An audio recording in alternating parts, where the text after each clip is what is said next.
오늘의 사건 반장입니다. 무차별 폭행을 당하는 편의점 아르바이트생을 도왔다가 중상을 입은 남성이 법원에 엄벌 호소문을 제출했습니다. 남성은 해당 사건 이후 생활고에 시달리고 있다고 밝힌 가운데 피해 아르바이트생은 청력 손실 진단을 받은 걸로 전해지고 있습니다. 중학생 딸의 사진이 나체로 합성돼 SNS 단체 대화방에 유포됐다는 아버지의 제보가 들어왔습니다. 다른 여학생들도 피해를 당했는데 최근 경찰의 추적 끝에 범인이 붙잡혔습니다. 뾰로롱 안녕하십니까. 아유 오늘도 드릴 말씀이 많아서요. 쓸데없는 얘기는 하지 않고 바로 시작하도록 하겠습니다.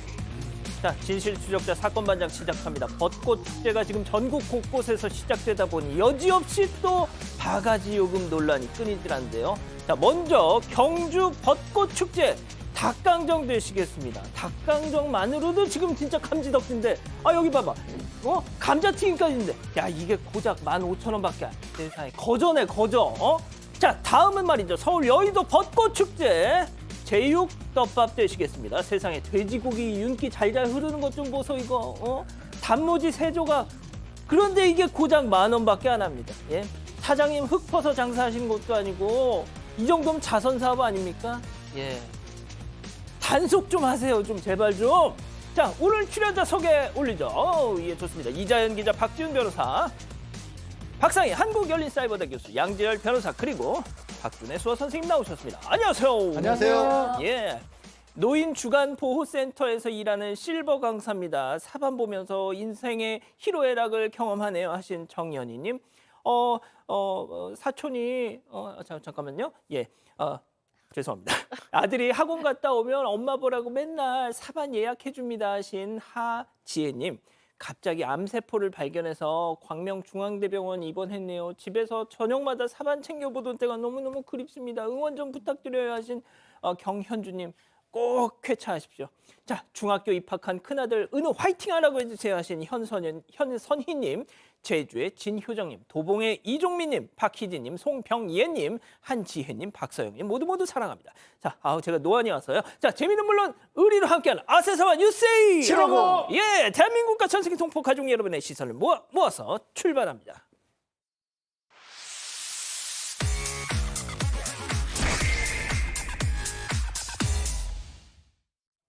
자, 처음 달려보죠.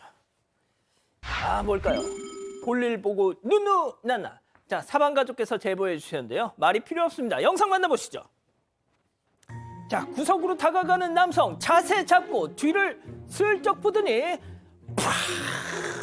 졸졸졸졸졸졸졸. 자, 잠시 후 일행이 다가오자 바지춤 탈탈 털고 그러고는 뒤로 확. 자, 1, 2, 1, 2. 예. 예. 잔뇨가 많이 튀었겠는데요. 친구야, 나 소변빨 죽이지. 내가 더 세 임마. 자, 사건 반장 제작진이 한 30명 되는데요. 참고로 너 얼굴 다 봤다 진짜. 저게 지난달 15일입니다. 충남 아산시에 있는 닭 요리집인데요. 이 제보자가 장사 준비하다가 이제 화장실이 가는 뒷문으로 나왔는데 노상방뇨 이 상태를 목격을 한 거죠. 이상한 냄새가 났다고 합니다.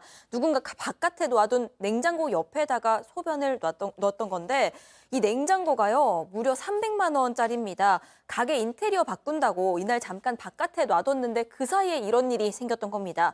심지어 저 냉장고 문이 살짝 열려서 그 안으로도 다 튀었습니다. 그리고 이 냉장고 문틈에도요 다 뱄습니다. 그래서 그 냄새가 아직까지도 빠지질 않는다고 합니다. 뭐 진짜 정 급했다고 쳐도요 바로 옆에 하수구도 있었는데 술 취하지도 않고 맨정신으로 굳이 남의 가게 냉장고 옆에 저렇게 소변을 놓은 게 이해가 가지 않는다고 합니다. 하지만 CCTV에 저 남성의 얼굴 그리고 타고 온 차 번호까지도 아주 선명하게 찍혔습니다. 경찰에 신고했고요. 현재 수사 중입니다. 좋습니다. 다음 이어가죠. 차량 앞에 벌러덩입니다. 자, 말 그대로입니다. 영상 만나보시죠. 자, 불박차가 천천히 가고 있는데 웬 남성이 화나나나 달려오더니 그냥 냅다 철퍼덕. 설마 자해 공간일까요? 경적 빵 울려도 날 밟고 가라는 듯 이때 바로 중앙 분리대를 주먹. 웬 여성이 힘겹게 넘어오더니 아이고 이 화상아 뭐 하려고 또 퍼질러 누웠냐 하면서 바닥에 누운 남성을 저렇게 호되게 혼내고 질질질 끌고 갑니다. 진짜 끌고 가요. 아 진짜 대자로 뻗은 아저씨와 질질 끌고 가는 저 여성분 왠지 부부 사이일 듯 싶은데 얼마나 많은 그동안의 곡절이 있었을지 이 장면 하나로 딱 짐작이 갑니다. 네, 지난 3월 2일 저녁에 경남 양산시에서 일어난 상황인데 지금 보셨다시피 저렇게 불박차 앞에 어떤 사람이 와서 그냥 벌러덩 누웠습니다. 조금 있다가 한 여성이 와서 저렇게 이렇게 때리면서 거의 끌고 가는데 거의 누가 봐도 부부 같다라고 생각을 하시죠. 정확한 관계는 모르지만 부부 같습니다. 근데 이제 이 남성 뭐 만취까지는 아니라도 술에 취한 것 같았다라고 얘기를 하고요. 남성을 혼내면서 인도로 끌려가긴 했지만 사실상 상당히 위험한 상황이었던 것 같습니다. 예, 그렇군요. 알겠습니다. 자, 다음 또 이어가죠. 노출 네컷 전소미입니다. 자, 뭐 가수, 솔로 가수 전소미 씨 그리고 트와이스 멤버 채영 씨가 무인 포토박스에서 찍은 사진이 지금 논란을 낳고 있더라고요. 만나보시죠. 자, 트와이스 멤버 채영 씨가 SNS에 올린 사진인데 만우절 데이트 우리 사이 이제 11년째야 저렇게 뽀글 가발까지 나눠 쓰고 힙한 표정에 예 그리고 또 볼 하트까지 저렇게 찰칵찰칵 그런데 지금부터 어머머머머 애들은 가라 눈 감아 자 갑자기 상의를 저렇게 오른쪽에 전소민 씨가 확 들어 올리고 채영 씨는 아무튼 저러는데 말이죠. 결국 이 사진이 20분 만에 빛의 속도로 삭제는 됐는데 하면 뭐합니까? 지금 나오고 있는데. 저렇게 나올 뿐더러 잠깐만 검색해봐도 사진들이 다 그대로 돌아다니더라고요. 말씀하신 것처럼 오늘 올린 사진이에요. 지금 두 사람이 뭐 즐거운 시간을 같이 보냈던 모양인데 채영이 자기 SNS에 사진을 올린 겁니다. 저 포토부스에서 4장, 5장 이렇게 나오는데 그 4장 중에 한 사진이 이 상의를 걷어 올리는 바람에 전소미 씨 속옷이 노출이 된 거예요. 20분 만에 삭제를 했지만 정말 다 퍼져 있는 상황이고 그래서 사람들의 또 의견이 갈리네요. 저거 아무리 포토포스도 아니라고 저렇게 이렇게 올리면 어떡하냐. 게다가 SNS에 저걸 왜 올리자라는 그런 지적도 있고요. 아니 저게 뭐 누구한테 피해를 준 것도 아니고 그리고 불법적일 정도의 노출은 또 아니니까 괜찮다라는 얘기도 있는데 문제는 저 두 사람이 문제가 아니라 저 포토부스 안에 가림막이 있어서 안에 사진을 찍잖아요. 그 안에서 노출 사진을 찍는 사람들이 꽤 많다라는 겁니다. 바디 프로필 찍는 데잖아요. 그러니까 이제 그게 굉장히 좀 자칫 민망할 수 있잖아요. 저게 완전히 문을 닫는 것도 아니고 커튼 정도 있는 거니까 그래서 저거를 무슨 경범죄 처벌법이라도 좀 막아야 하는 게 아니냐라는 의견도 있는데 현실적으로는 법 적용이 어려운 상황입니다. 그 안에서는 어쨌든 그 사람들만 있기 때문에. 자, 박상희 교수님, 까마득한 후배 걸그룹 한 말씀 좀 해주시죠. 네, 저는 전소미 씨 어떤 예능 프로에서 그러면서 제가 심리 검사를 했는데 너무 밝고 경쾌한 인물이었어요. 그래서 나쁜 의도는 아니었을 거라고 생각을 하긴 하지만 저희 사건반장에서도 사실 저렇게 내것 사진에 가서 노출이 있는 사건 몇 번 했잖아요. 맞습니다. 근데 아이돌이 이렇게 하면 또 학생들도 따라하게 되고 자연스럽게 이렇게 하는 걸로 인식이 되니까 좀 조심하셔야 되지 않을까 싶습니다. 좋습니다. 자, 다음 또 이어가죠. 이거 정말 뜨거울 것 같습니다. 아들이 칠푼이 같아요. 전해주시죠. 네, 제 아내만 챙기는 아들이 야속하고 답답하다는 사연입니다. 2년 전에 결혼한 큰아들이 있는데요. 그 혼자 된 엄마 챙긴다고 그 아침 저녁으로 문안 인사하고 용돈도 굉장히 자주 챙겨주고요. 또 이 사연자가 어디 간다고 하면은 꼭 시간 내서 자기 차로 데려다주는 효자입니다. 그런데 딱 하나 걸리는 게 있습니다. 한 달에 2번 아들 부부랑 식사를 하는데 그때만 되면 꼭 아들은요. 본인 아내 그러니까 사연자 며느리만 아주 살뜰하게 먼저 챙기고 사연자는 그 다음이라는 겁니다. 수저 놓는 것도 물 따라주는 것도 다 아내 먼저. 이게 지금 2년째 반복되고 있습니다.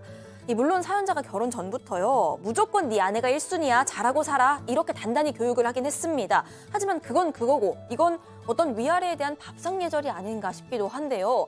괜히 또 분위기 망칠까 봐 말도 못 꺼내고 혼자 상처만 받고 있는데 혹시 또 다른 데 가서도 다른 어른들 앞에서 이러는 거 아닌가 걱정이 되기도 한다는 겁니다. 한번 얘기는 해볼까 고민이 되는데 또 꼰대 시어머니 될까 봐 꼰대 어머니 될까 봐 그것도 망설여집니다. 아내를 1순위로 생각하랬더니 예의도 잊은 아들 고민이라는 사연입니다. 그렇군요. 자, 기다리고 기다리셨던 부처 핸즈업 타임 유튜브 JTBC 뉴스 채널과 사건반장 독립 채널에서 6천여 분의 가족 여러분 함께하고 계신데요. 채팅창에 OX로 함께 참여해 보시죠. 먼저 아들입니다. 아이고 참말로 우리 엄니 진짜 한 입으로 두 말 하고 계시네. 아이고 엄니 나한테 뭐라고 하셨어? 아이고 지훈아 너그 아빠 세상 둘도 없는 효자 땜 시렁 내 속이 다 문드러졌다. 너는 네 아빠 닮지 말고 평생 네 마누라 머리 이고 살아라잉 했던 게 엄니자녀. 시킨 대로 했는데 왜 이제 와서 딴소리랴. 가만히 있자. 엄니 왠지 이거 시집살이 각인디 동그라미.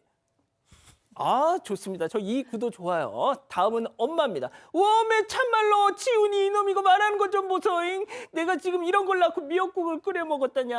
암만 애미가 코로코로 말해서 너 누구 마누라고 엄니하고 같이 있을 때 당연히 엄니 챙겨야지. 얘 성현들이 시간이 남아 돌아서 장유유서라고 했거냐. 어렸을 때 꼭 사고치고 부모 쏙썩이던 놈들이 이런 거 할 때는 꼭 시킨 대로 한다니까. 눈치 챙겨 이놈의 자식아 X. 자 일단 교수님부터 들어볼게요. 네. 어머니께서 결혼하면 네 가족이 먼저다라고 얘기한 건 아들을 위해서 그렇게 얘기한 거죠. 그러니까 아들이 아무래도 또 이제 며느리와 시어머니가 사이가 안 좋거나 서로 질투를 하거나 이러면 아들이 힘드니까 어머니께서는 극진한 아들을 사랑하는 마음으로 부인부터 챙겨 이랬지만 정말 어머니 눈앞에서 뭐 밥을 먹으러 갔는데도 부인만 먼저 막 숟가락 놔주고 물 따라주고 막 밥 챙겨주고 이러면 어머니가 속상하시죠. 그리고 사실 그거 예의도 아닙니다. 그렇군요. 자, 박 변호사님. 그렇죠. 이제 사실 이 고민이 그거예요. 얘기해도 되나 말하냐 하는데 얘기를 해야 된다고 저는 생각이 들거든요. 또 아드님이 보니까 아들이 상당히 어머니 말 잘 듣고 또 아내하고도 잘 지낸 사람 같습니다. 그래서 말했을 때 뭔가 뭐 반대로 하거나 아니면 반항하거나 그러진 않을 것 같으니까 잘못된 거는 바로 잡아줘야 될 것 같아요. 1순위 하라는 게 지금 좀 전에도 얘기했지만 두 사람 간에 그거를 하라는 거지 많은 사람이 있는 데서는 그렇게 행동하면 안 되는 거거든요. 그러니까 그런 것들은 어머니가 귓속말로 아들아 아들아 그러지 말해 이렇게 얘기를 해줄 필요 있을 것 같아요. 다시 한번. 아들아 아들아 나한테 잘해라. 그렇죠. 어머님이 원하시는 건 결국 그거일 것 같은데. 자, 양 변호사님. 저 큰아드님이 요즘 젊은 사람 같지 않아요.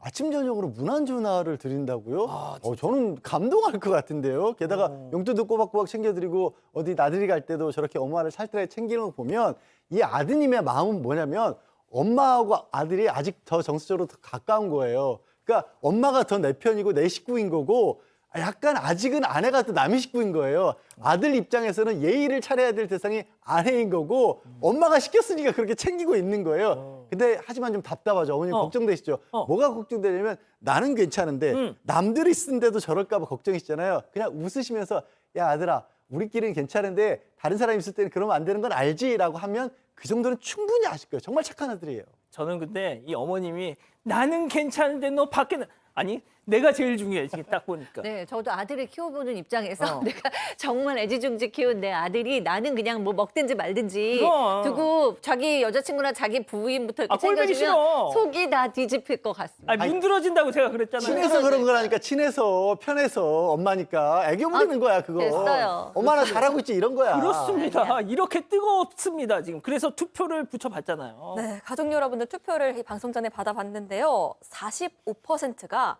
예민하신 것 같아요. 아들 잘하고 있는데 왜요? 좋게 봐주세요 하셨고요. 55%가 이건 아들 잘못이 맞다. 때와 장소에 따라서 기본은 지켜야죠. 센스가 없네요. 이렇게 선택을 해주셨습니다. 가족 여러분 의견도 좀 전해드리겠습니다. 한희님, 한 달에 2번이나 식사를요? 이미 효자예요 하셨고요. 달고 오미화님, 엄마는 서운해도 아들 부부 다정한 게 나아요 하셨습니다. 하지만 두부 반모님은 밥상머리 예절은 있어야 하는데요. 어른이 먼저죠. 이런 의견 주셨습니다. 자, 박 변호사님, 저는 이 사연을 듣고 이 남편분, 그러니까 이 아버지가 만약에 여보 하고 했으면 어머님이 과연 이러셨을까? 어머니 좀 달리 또 했지 않았을까. 상황에 따라 좀 달리 했을 가능성도 있을 것 같긴 하지만 그럼에도 귓속말로 귓속말로 아들아 나야 나 이렇게. 좋습니다.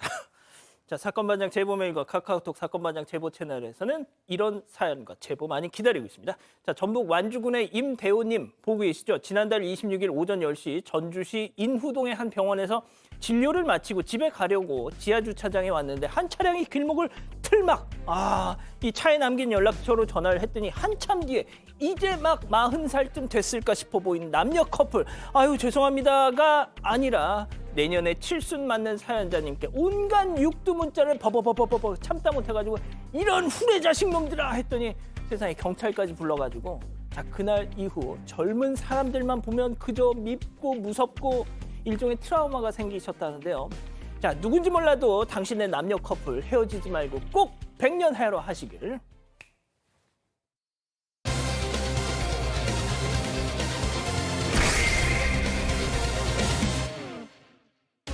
무차별 폭행을 당하는 편의점 아르바이트생을 도왔다가 중상을 입은 남성이 법원에 엄벌 호소문을 제출했습니다.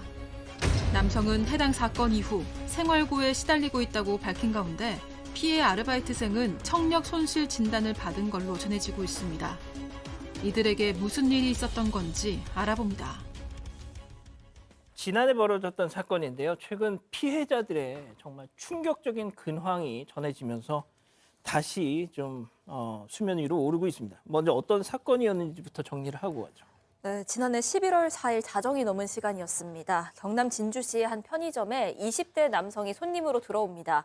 그런데 들어와서는 진열된 물건들을 발로 차고 다니고 온갖 난동을 다 피웁니다. 그래서 일하고 있던 여성 아르바이트생이요, 주의를 준 뒤에 경찰 신고를 하려고 했습니다. 그랬더니 이 남성이 일단 여성 아르바이트생의 휴대전화를 빼앗아서 전자레인지에 돌려서 파손시켰고요.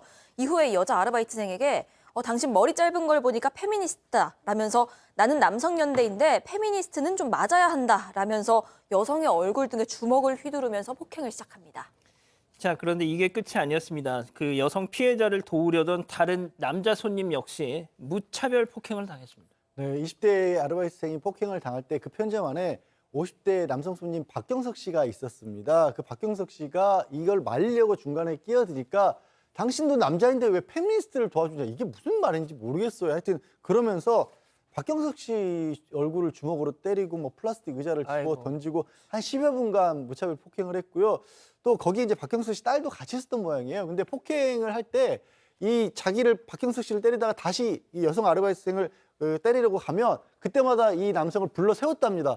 그걸 대신 맞은 거예요. 그 바람에 어깨, 이마, 코 이런 데 골절상에 뭐 귀, 목, 눈 부위까지 찢어지는 정말 큰 상처를 입으셨어요.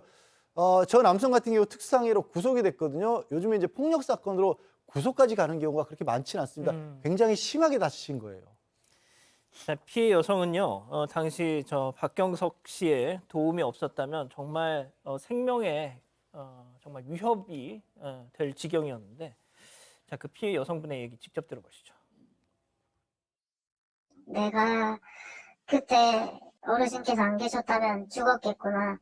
왜냐면 걔는 경찰이 오기 전까지 어르신 목을 계속 조르고 있었거든요.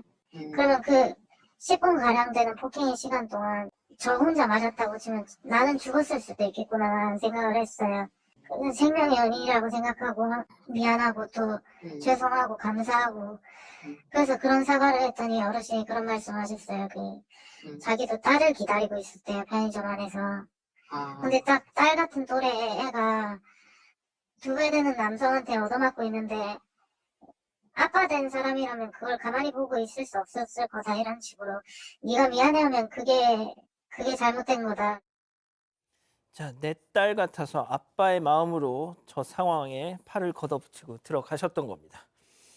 자, 사건 이후에 이 가해자 사과는커녕 피해자들에게 황당한 제안을 했다는 거죠. 체크포인트 짚어봅니다. 월 20씩 드릴게, 뭐 살려는 드릴게도 아니고 이게 무슨 소리일까요? 자, 이게 이제 사실 폭행 사고 이런 게 일어나면 폭행 사건에서 가장 중요한 양형 요소는 나중에 이제 합의, 선처 이런 것들이 가장 중요한 요소인데, 마찬가지로 이 사건도 구속이 되다 보니까 피고인이 합의를 제안을 했다고 하는데 합의 부분이 좀 놀랍습니다. 좀 합의 좀 해주라. 그럼 나 집행유예 받고 나와가지고 돈 좀 벌어가지고 열심히 일해서 월 20만 원씩 내가 갚겠다. 내가 10년이든 20년이든 열심히 일해서 갚겠다. 이런 합의를 하려고 요청을 했다고 하고요. 그렇지만 이 피해자 측에는 납득하기 어렵죠. 이렇게 돈이 없다는 사람이 변호인 어떻게 선임을 했으며 변호인 금액이 상당한데 또 저런 식으로 합의를 본다는 건 사실 납득하기 어렵기 때문에 이게 진심 어린 사과가 없다라고 생각이 들었고, 또 법무법인 출신 변호사 선임한 것도 의심스럽다라고 얘기를 하면서 오히려 엄벌을 좀 해달라고 요청했는데 저도 사실 변호사를 하면서 합의를 봐야죠. 만약 예. 잘못했으면. 어, 저런 건 합의가 아니에요. 저렇게 합의 보는 건 없고요. 월 20이요. 장난칩니까? 아. 그러니까 정말 형편이 안 좋을 때면 그렇게 가능한데 그렇다면 변호사 선임보다는 그게 더 우선이 돼야 되는데 어쨌든 간에 좀 납득할 수 없는 합의 제안으로 보입니다. 지금 박 변호사님도 월 20, 10년, 20년, 월 20. 이 물가 상승률을 감안하면 이거 10년, 20년 뒤에는 이게 얼마예요? 이게 도대체. 이 장난하느냐고 막 이렇게까지 말씀을 하셨는데 교수님, 지금 이 피해 여성 말이죠. 20대 여성이 지금 보청기 끼고 있답니다. 아, 네, 그렇습니다. 그리고 이제 그게 뭐 시간이 지난다고 낫고 지금 이제 이런 상황 아니고 좀 심각한 것 같아요. 일단 왼쪽 청신신경 손상이 일어났고요. 감각신경성 청력 손실이 일어났는데 지금 소리가 이렇게 멀리 들리면서 웅웅웅웅 거린다고 합니다. 그래서 20대 여성인데 지금 보청기를 껴야만 사람 소리가 정확하게 들리고요. 또 귀도 이렇게 손상되었지만 치아도 그때 맞아가지고 너무 아유. 많이 손상이 돼서 지금 이제 임플란트를 해야 될지도 모르고 몸 전체를 계속해서 좀 체크해야 되는 그런 심각한 상태라고 합니다. 자, 그러면 의인 박경석 씨 상황도 좀 알아봐야 될 것 같은데요. 생활고에 시달리고 계신답니다.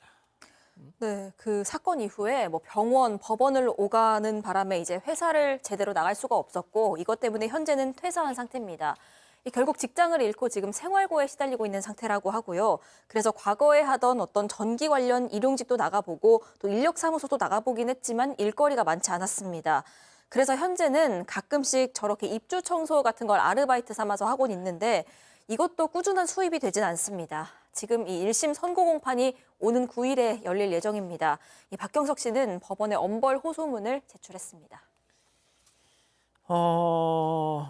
만약에 똑같은 상황이 벌어진다면 그때도 정말 몸을 던져서 폭행 피해자를 구하시겠습니까? 라는 질문을 저희 취재 기자가 했다고 합니다. 들어보시죠. 걔는 아가씨인데 덩치가 뭐 큰 사람이 어디 개패듣게 입히는데 그걸 누가 보고 있겠습니까? 아마 그때에 대해도 또 내나 그렇게 할 것 같아요. 근데 저 사람들도 지금 말은 저렇게 하지만은 그 상황이 닥친다면 아마 저 사람들도 그렇게 할 겁니다. 아마. 그거는 제가 볼 때 그 상황이 되면 어느 누구라도 그렇게 할 거라고 생각을 합니다. 자, 하지만 주변에선 말이죠, 교수님. 네. 아유, 왜 쓸데없이 그냥 끼어들어가지고 이런 네. 말씀들을 주변에서는 하실 거 아니에요. 네, 그렇죠. 주변 사람들은 직장도 잃고 생활고도 새 시작됐고 몸도 아프고 그러니까 병원비도 못 낸다는데 그때 그냥 가지 그랬냐라고 질책을 하신다고 해요. 근데 아까 들으셨다시피 다시 이런 일이 있어도 내 딸 같은 여자가 맡고 있는데 그냥 갈 수는 없다라고 얘기하셨고요. 그런데 지금 박경석 씨께서 지금 가해자 같은 나이 또래의 남자만 봐도 굉장히 좀 무서워서 밖에도 잘 못 나가게 되고 술이 없으면 잠이 잘 안 오고 술을 안 마시고 잠이 자다 보면은 좀 막 울다가 깨기도 하신다는 거예요. 그럼에도 불구하고 난 똑같이 도와줄 거다. 그리고 어느 누구라도 그럴 것이다라고 얘기했는데 뭐 더 강하고 더 세고 무섭지도 않아서 이렇게 남을 도와주는 거는 정말 아닌 것 같아요. 박경석 씨께서 얘기했다시피 이제 누구나 다 그럴 것이다라고 얘기했지만 정말 사실 누구나 다 그렇지 않죠. 아무도 기억 못해도 정말 우리는 이 박경석 씨를 좀 기억해야겠다라는 생각이 들었습니다. 이 박경석 씨의 이 폭행 직후의 얼굴 사진도 저희가 있는데 너무 참혹해서 그걸 지금 보여드릴 수가 없었어요. 자, 양 변호사님, 다음 주 화요일에 1심 선고가 있다는데 이 가해자 이자는 지금 당연히 반성은 안 하겠죠, 뭐. 뭐 마지막 결심 공판에서 그런 얘기를 했어요. 그 감옥에서 원망과 후회 죄책감으로 시달리고 있다라고 하는데 이건 본인이 힘들다라는 얘기처럼 저는 들립니다, 솔직히. 그리고 초범이고 술 많이 마신 상태이기 때문에 심신미약을 좀 참작해 달라. 또 과거에 조현병 치료를 받은 적이 있어서인지 치료가 뭐가 필요하다. 이거 전부 나는 지금 너무 힘들다 이 일 때문에 이런 얘기처럼 들리지 않습니까? 이런 상태에서 그대로 선고를 받는다면 검찰의 5년 구형인데 감형 여지가 별로 없어 보이고요. 그리고 이 피해자 박경석 씨 같은 경우에는 범죄 피해자 구조 제도 좀 있거든요. 뭐 주변에서 알려주셨을지도 모르겠지만 혹시 안 들어보셨다면 그것도 아마 수사기관 쪽에 한번 문의를 해보시면 조금이나마 국가로부터 원조를 받을 수 있는 길이 있을 수도 있습니다. 심신미약이다. 너 왜 여자애가 머리가 짧아? 너 fem이야? 하면서 막 저지경을 만들었다는 건데 뭐 술을 많이 마셔서 심신미약이었는지는 모르겠습니다만 제정신은 아닌 것 같네요. 자, 첫 번째 사건 이렇게 정리하고요. 두 번째 사건 이어가죠.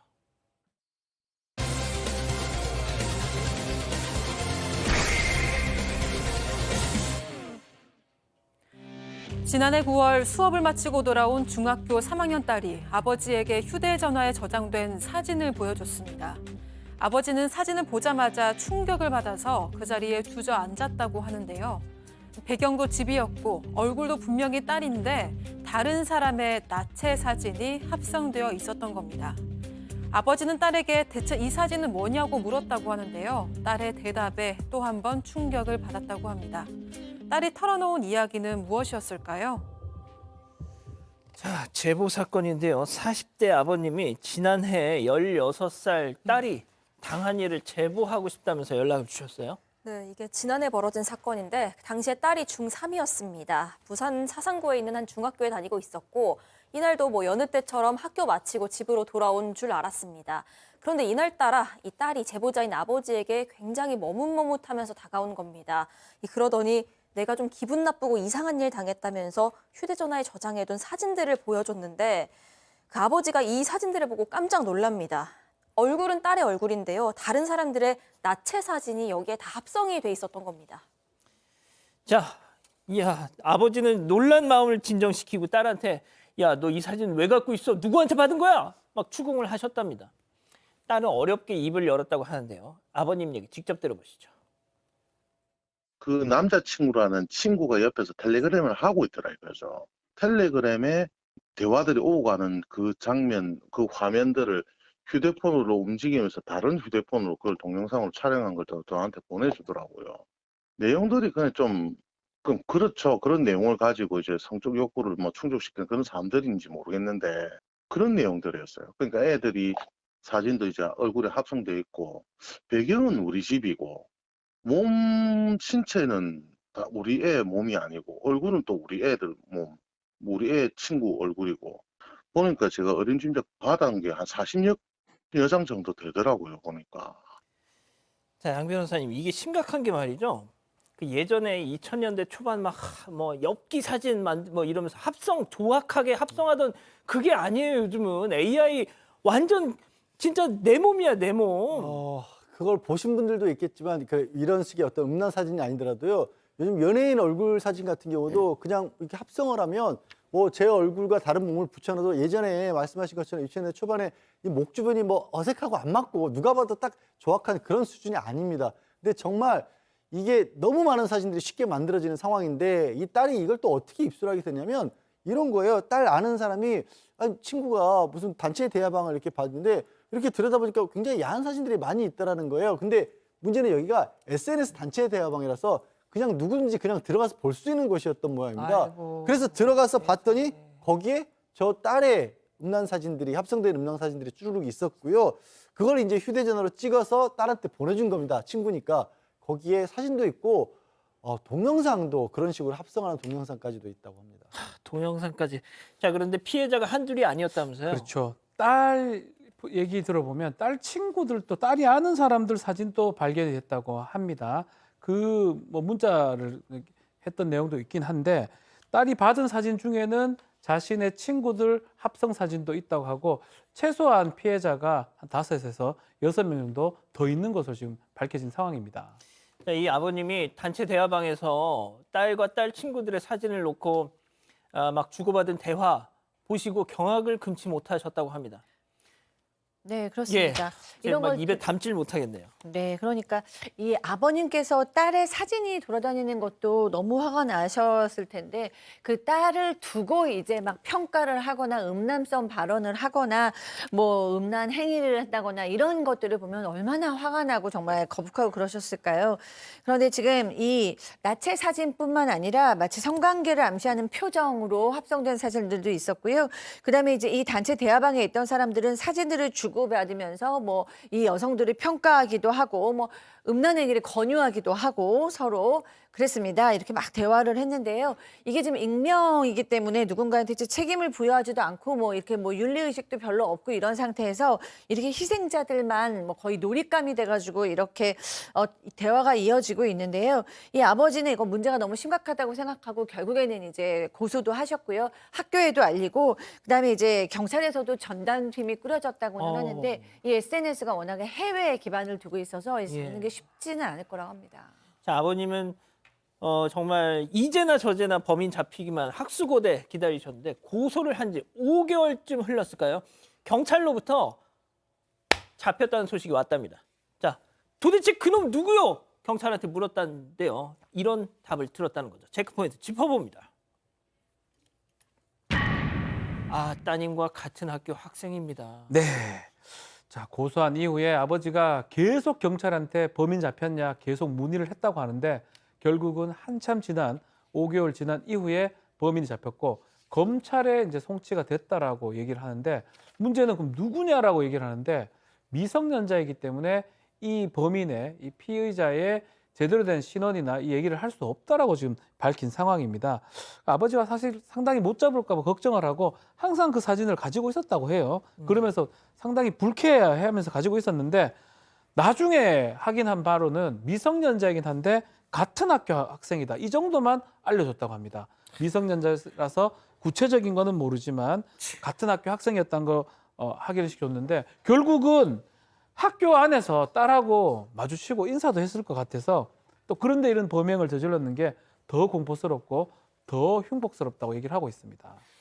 양 변호사님, 진짜 지금 이 방송을 보고 계시는 정말 저 나이 때 자녀분을 둔 가정에서는 그 양 변호사님 진짜 이 자녀분들 휴대폰을 좀 보셔야 될 것 같아요. 그 휴대폰을 보고 또 이 부분은 사실 딥페이크라고 하죠. 다른 사람의 얼굴이라든가 영상 같은 거 합성해서 만들었는데 날이 갈수록 좋아지고 있어요. 좋아진다는 표현이 여기서 쓰니까 이상합니다만 굉장히 발달해서 저걸 특별한 기술이 필요한 게 아니거든요. 맞아요. 그래서 지금은 저 딥페이크로 저런 사진의 영상을 만드는 것 자체를 성범죄로 처벌하고 있습니다. 그런데 지금 그게 처벌 대상인지도 모르는 사람도 많을 것 같아요. 불법 촬영은 아니기 때문에. 그리고 막기가 어려운 게 그냥 SNS에 돌아다니는 사진을 가지고도 저게 가능한 거예요. 내 얼굴이 아예 원천적으로 퍼지지 않는 한 못 막는 지금 상황이거든요. 게다가 지금 아버님이 걱정하신 것처럼 이게 디지털 사진이라 지우기도 어렵지. 한번 유포되기 시작하면 어디서 어떻게 뿌려진지도 모르고 있는 상황이고 국가에서도 이 부분을 삭제하는 걸 지원 사업을 시작을 하긴 했지만 대응하기 너무 어려운 상황입니다. 그래서 이런 일이 있다라는 걸 자녀들에게도 미리 좀 말씀 좀 드려주시고 또 이런 일로 처벌받을 수 있다는 것도 같이 전해주셔서 원천적으로 이런 일을 발생하지 않도록 해야 합니다. 예. 양 변호사님 지금 말씀하신 것처럼 이 방송 보고 계시는 우리 부모님들 자녀분들한테 좀 교육을 시키셨으면 좋겠네요. 자, 정리하고요. 별별 상담소 이어갑니다.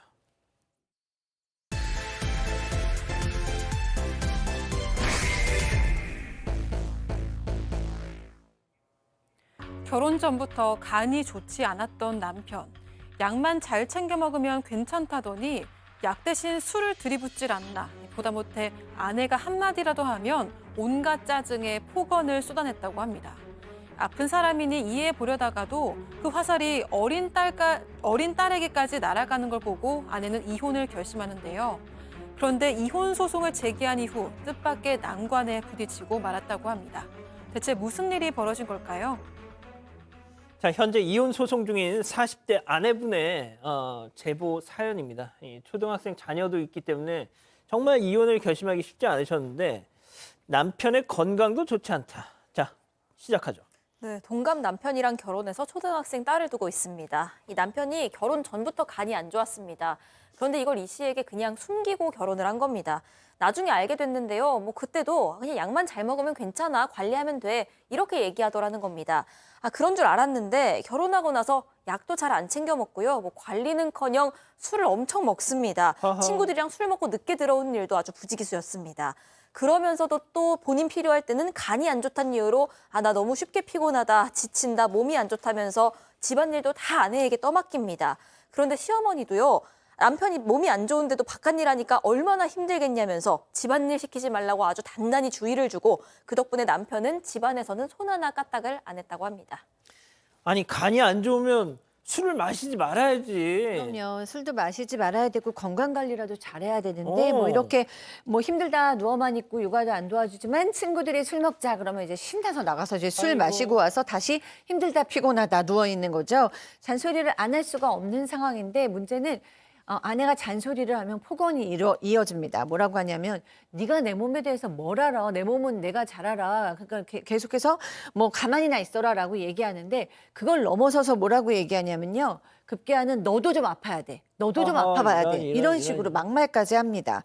아, 본인도 스트레스 받아서 그렇겠지라고 이해하다가도 어쩜 저렇게 이기적일까라는 생각이 들어서 정말 참기가 어렵다고 합니다. 자, 박 변호사님, 네. 이 내용을 들어보니까 간 때문이야.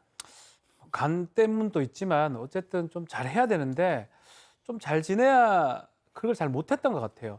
엄마 입장에서는 애들 아빠기 때문에 애 아빠기 때문에 그래도 좀 잘 살려고 노력을 했던 것 같고 좀 잘 지내봐라 딸하고 얘기하면 그거 좀 둘이 얘기하다가 막 콩 집받기도 하고 또 울리기도 하면서 그걸 보고 좋다고 또 웃고 또 딸 치마를 막 들춰내기도 하고 어이구, 도망가 버리고 좀 그러지 말라라고 얘기를 했다고 합니다. 아빠가 어떻게 그럴 수 있냐라고 얘기를 했고 얼마 전에는 아이가 친구네 집에 좀 늦게 왔는데 예. 늦게 들어왔는데 왜 늦었냐고 아빠가 화를 내니까 좀 늦을 수 있지 애가 그렇게 대꾸를 했나 봐요. 예. 대꾸를 하니까 아빠한테 도대체 말대답이냐 하면서 물건을 집어 던졌다고 합니다. 아이고야. 그래서 딸이 충격을 받았다고 하고 그 후로는 아빠 옆에 얼씬도 하지 않고 엄마한테 아빠하고 이혼하면 안 돼? 라고 묻기도 했다고 해요. 와, 세상에 오죽하면 초등학생 딸이야.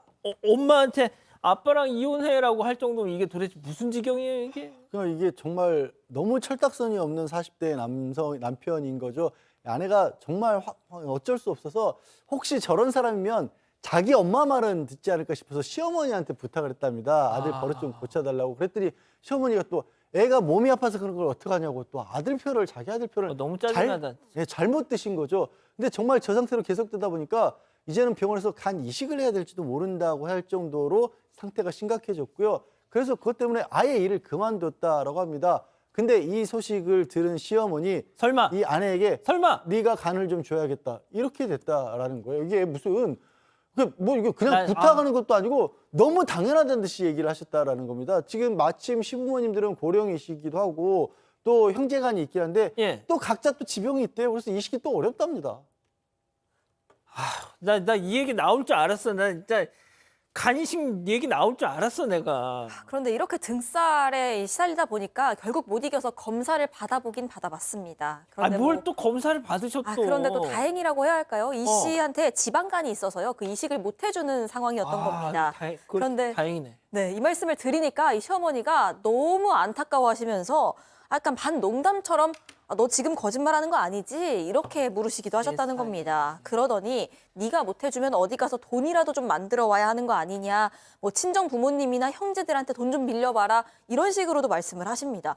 너무 기가 막혀서 한 귀로 듣고 한 귀로 흘렸는데 딸, 그러니까 시어머니 손녀를 보고서도요. 설마 아유, 얼른 커서 네가 아빠한테 간드려야지 하시는 게 아닙니까? 이 보다 너무 기막히고 화가 나서요. 이 씨가 이 시점에 남편이랑 이혼해야겠다 마음이 섰다고 합니다. 와, 교수님, 제가 이 사연을 미리 이제 방송 들어오기 전에 보고 이 작가님한테 네. 이거 진짜예요. 제가 물어봤어요, 진짜. 진짜래, 이게. 아니, 자기 손녀딸한테 아유, 우리 누구 빨리 커서 아빠한테 이건 거의 사육을 하는 거 아니야, 이거. 그러니까 무슨 핸드가 그레텔도 아니고 빨리 키워가지고 너무 엄마로서는 사실 내 딸을 지키기 위해서라도 내가 여기 있으면 안 되겠다라는 생각이 들 것 같아요. 그러니까 아내인 나한테 간 네가 이식해줘라는 것도 사실은 시어머니가 그런 얘기를 하면 불편하죠. 뭐 남편이랑 둘이 이렇게 허심탄회하게 얘기하는 것도 아니고. 그런데 내 딸 너가 많이 빨리 얘가 커서 네가 아빠 간드려라 이렇게 얘기하는 건 무슨 네. 그거 너무 이제 좀 소름 끼치는 얘기고요. 근데 이제 이 남편이 옆에서 약간 말리는 것 같기는 했지만 그래도 적극적으로 또 말리지를 않더라는 거예요. 그걸 보면서 난 이거 이혼을 해야겠다. 도저히 이 집에선 살 수가 없다라고 이 생각을 했고 그래서 진짜로 이제 이혼을 요구했어요. 근데 이 남편은 이혼 절도 안 된다. 난 이혼해줄 수 없다. 애도 어린데 무슨 이혼이냐라고 얘기를 하고요. 계속 이렇게 이혼을 요구한다면 생활비를 주지 않겠다. 이렇게 엄포를 놨는데 예. 이 가족이 지금 기초생활수급자래요. 아이고. 그래서 이제 이 생활비가 들어오는 통장이 있는데 그 통장을 진짜로 이제 막아놓고 돈을 하나 안 주면서 이혼을 취소해야만 생활비 통장을 풀겠다라고 얘기하고 있다고 합니다. 박 변호사님, 네. 이 얘기를 들으니까 이혼을 안 하겠다는 이유를 알겠네. 그렇죠. 지금 대출 받아서 지금 생활을 하고 있고 벌써 빚이 어마어마합니다. 이혼을 청구를 했기 때문에 조정기일이 잡혀 있는데 조정기일을 차일피일 미루면서 참석을 안 하니까 이혼은 계속 끌어지는 소송은 끌어지는 그런 상황이고 지금 세 식구가 같이 살고 있어요. 한 집에. 이혼은 지금 돼 있는데 그러다 보니까 불안한 동거가 계속 이어지면서 소송은 소송대로 가고 또 같이 사는 것도 같이 사는 거 이런 부분들이 사실 좀 힘들다고 하고 있습니다. 알겠습니다. 그럼 여기서 별별 상담소 오늘의 궁금증 짚어보죠.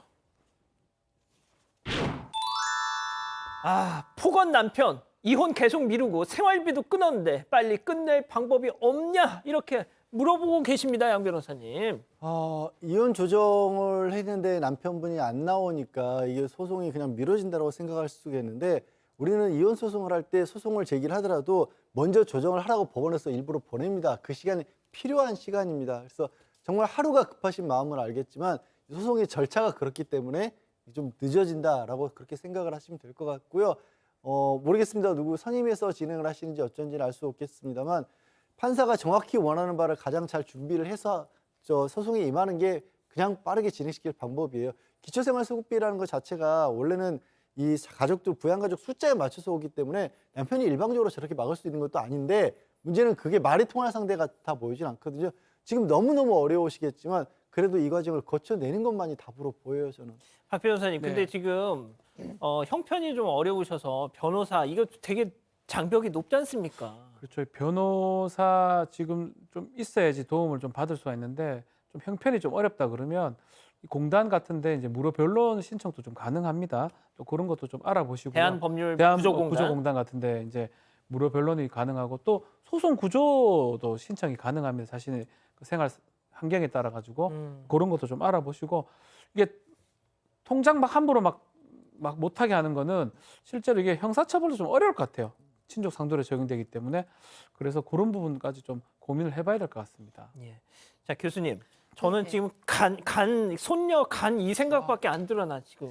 사실 좀 그렇거든요. 여태까지는 그래도 남편이 간이 아프니까 스트레스를 받는다 보다 그렇게 이제 많이 참아줬는데 저 아이를 빨리 키워가지고 이 간을 이식해줘라라는 얘기는 정말 너무 선을 넘어가는 얘기 같고 엄마로서는 빨리 여기를 내 아이를 데리고 도망가야겠다는 생각이 들 것 같아요. 예. 지금 같이 사시는 게 힘드시겠지만 그래도 이제 이혼 과정은 겪으셔야 되니까 이혼 후에 어떻게 딸이랑 같이 안전적으로 살지 좀 차분히 준비하시는 시간이 되셨으면 합니다.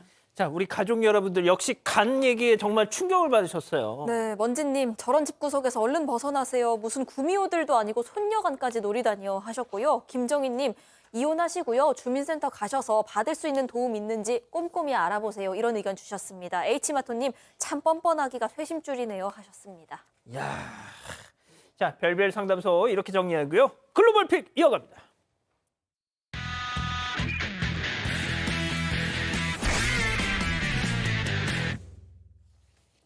네, 태국의 한 식당입니다. 한산한 모습이죠. 그런데 어디선가 굉음이 들려오더니 식당 한 구석이 뭐야, 이거? 갑자기 와르르 무너졌습니다. 놀란 식당 주인은 곧바로 뛰쳐나가고 이 식당 안은 순식간에 뿌연 연기로 가득 차오릅니다.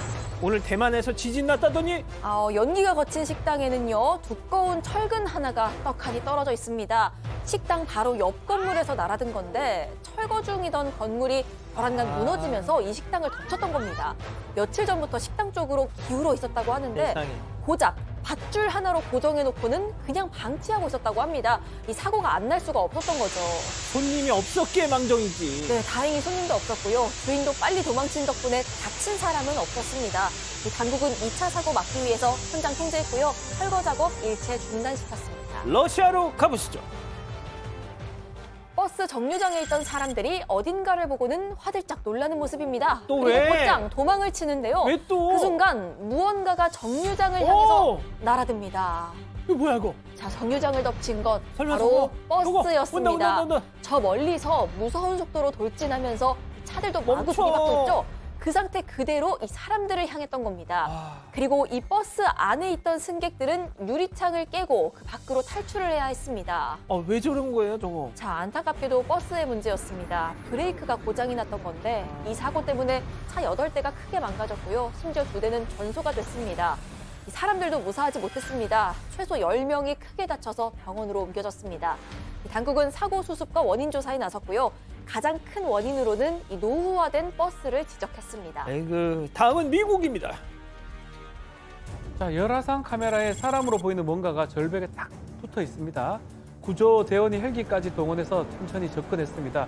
그리고 그곳에는 맨발의 한 남성이 고개도 들지 못한 채 아주 위태롭게 쓰러져 있었습니다. 구조가 급선무겠죠. 당시 구조 상황 보고 오시겠습니다. 왜? Okay, don't let go, man. Don't let go, okay? Don't let go. Slide your left hand in here, brother. There you go. All right, here. Right hand through. There you go. 자, 이 남성 산책로를 걷다가 미끄러져 그만 경사진 절벽에서 떼굴떼굴 굴러 떨어졌다고 합니다. 세상에. 발밑은 파도가 치는 바다고 해는 지고 있고 두려웠지만 때마침 구조대원이 슈퍼맨처럼 도착했던 겁니다. 야. 덕분에 남성은 무사히 구조돼서 땅에 안착할 수 있었고 여기저기 까진 상처 외에 부상은 심각하지 않았다고 합니다. 다음은 다행입니다. 최근 온라인에서 화제가 되고 있는 영상 함께 보시죠. 사이 좋은 커플이죠. 엘리베이터 안에서 다정하게 셀카 찍습니다. 그런데 문이 열리고 남자친구가 손을 잡으려 뻗으려는 순간 휴대전화가 뚝 떨어지면서 안 돼. 하필이면 승강기 틈새로 쏙 빠져버리고 안 맙니다. 돼. 우리가 상상하던 곳이죠. 여성은 승강기 문에 들어넣어서 대성통곡을 하고요. 그럴 수밖에 없었던 게 휴대전화 산지 며칠 되지 않았다고 합니다. 그러니까 얼마나 억울하겠습니까? 그래도 다행히 정비사가 와서 휴대전화를 꺼낼 수 있었는데 이미 박살이 날 때로 났죠. 약 10만 원 주고 고쳐야 했다고 합니다. 그래도 싸게 막았네. 건가요? 자, 이번엔 남의 물건을 박살 냈습니다. 자, 한 손에 뚜러뻥을 들고 있는 이 뚜러뻥. 남성. 엘리베이터를 기다리면서 뚜러뻥으로 대리석을 꾹꾹 눌러보는데요. 설마. 뚜러뻥 역시 강력했습니다. 대리석이 덩어리씩 뚝뚝뚝 떨어지고 이 변기도 간 겁니다. 뽑히겠어, 아주 그러니까요. 그냥. 남성은 다시 꾹꾹 눌러보지만 안 돼, 붙어버리겠지만 안 대리석은 더 이상 붙어. 손쓸 수 아이고, 없었고요. 이런. 두 동강이가 나버리고 맙니다. 이 사달을 내놓고 남성은 나 몰라라 도망쳤는데요. 건물 관리자가 CCTV로 남성을 찾아냈고 결국은 모든 것을 보상해줬다고 합니다. 변기도 뽑아버리겠어. 마지막 픽 주인공 동물입니다. 가보시죠. 네, 강가역 난간으로 사다리를 내리고 있습니다. 바로 저 검은 고양이 때문인데요. 그런데 이 고양이 사다리를 보자마자 폴짝 뛰어서 와락 부여잡습니다. 사람들은 사다리를 조심히 들어 올렸고 이 고양이는 무사히 강 위로 올라옵니다. 껌이야 그냥. 네, 강아지가 강에 갇혔는지 얼어붙은 얼음 위에 위태롭게 앉아 있었다고 합니다. 그런데 이걸 보고는 그냥 지나칠 수 없었겠죠. 사람들은 사다리를 타고 내려가서 이 고양이를 구조하려고 했는데 이 똑똑한 고양이가 제발로 사다리에 올라탔고 덕분에 손쉽게 구조할 수가 있었던 겁니다. 그렇군요.